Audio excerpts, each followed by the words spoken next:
Nakatesting naman mo aning manulo sa gabi, mandagkog pog isda. Ayun ang buntog yung dumakan pa. At para siyempre, pagka umaga, ulamin natin. Yan no, nilinisan ko na yung isdang buntog no na huli natin sa pagpanulo. At siyempre, ayan na.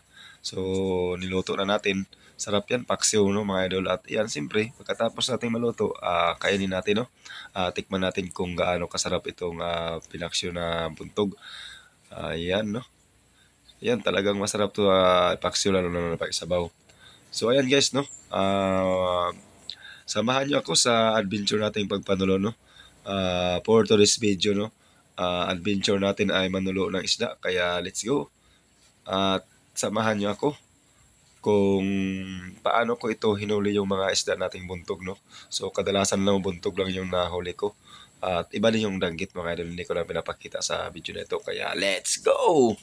At ayan na nga no. May nakita na tayong buntog, simple dahan-dahanin natin yan para hindi tumakbo mga idol. Ayan, ganyan lang yung style niya no. Ayan, at simple pisilin mo kay baka pag kumisi yan, nakabuhi pa, tatakbo pa yan. Ayan, ilagay natin sa sudlanan, matik na yan. At ito pa. Ayan no. Mayroon pa.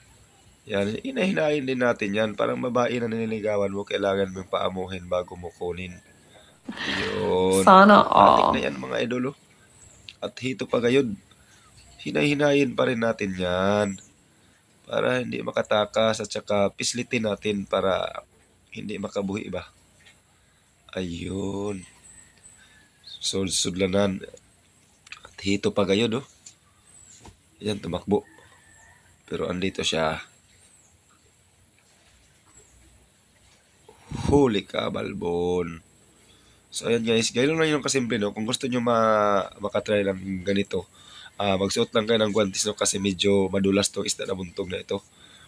At kung gusto nyo malaman kung saan to, punta lang kayo dito sa Barangay Lawigan, Bislig City, no? Makakaulam talaga kayo basta magsusumikap lang kayo pumunta sa Hunasan, mandakop ng isda, manguha ng kinason at klaseng mga mananap sa dagat. Talagang pag uwi nyo sa bahay, makakaulam talaga kayo. Ito pa nga, tingnan nyo. Yan. Puro isdang buntog yung nahuli ko dyan, mga idol. Ayan, no? So, ito pa gayud.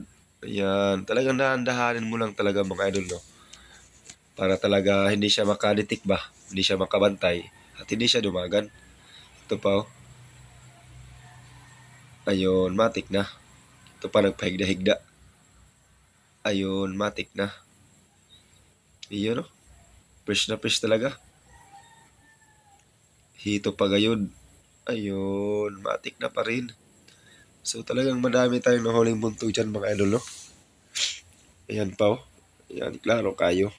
So dandahanin pa rin natin yan. Yun. Ay, lapit makawala pero wala. Alam ka na nakin. Ito pa. Yan. Uy, lumusot, makbo. Nagtago.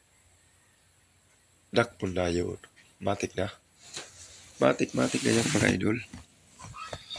Thank you for watching.